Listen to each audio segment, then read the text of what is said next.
So Viggle.ai, here's an example of result. So the idea of this app is that you can just upload your photo, and then it will generate kind of like the photo in the moment using AI.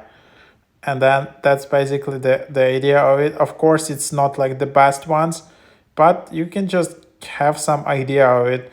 It's pretty amazing. It's like, first steps in like video AI. So yeah, you can just try it out. Pretty cool app, and then you just have it here.